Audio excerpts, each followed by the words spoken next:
And straight on to the second question from Edward. Yes, welcome, Commissioner Rehn.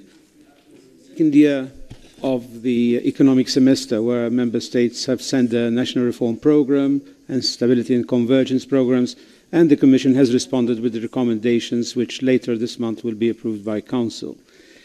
And yet, member states are not even aware of these proceedings, especially so since, judging from my own experience, these reports, were it not that they are published and available on the internet, would not even be known, not having been discussed in the national parliament. Now compare this with the national budget, with its yearly ritual and importance given by citizens of the country. Is this how we want things to be tackled? Where is the national legitimacy? Where is the involvement of the citizens? My second question refers to another area of concern by the same citizens. This is the incomplete picture where it concerns deficits and debts, especially where now tricks are being used to avoid binding benchmarks and shifting from public investment to leasing, and with a lot of legal tweaking. And citizens ask, how can the Commission permit these things to happen after such a terrible crisis? One of them even told me, is it true that Germany has escaped review of its macroeconomic imbalances? So these are the kind of questions which citizens do ask. Thank you, Sylvie. Olli.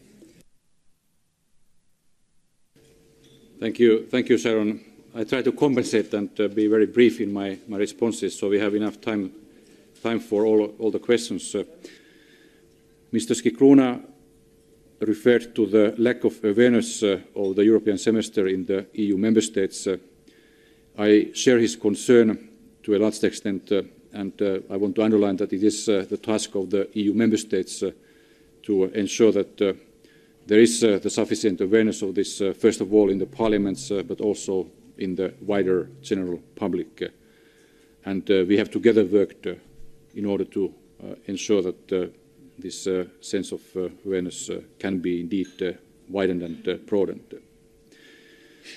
Germany has received very specific recommendations from the Commission, which I presented in my opening remarks. In order to save time, I will not repeat them, but we can come back to these issues later on in the discussion if you deem it useful.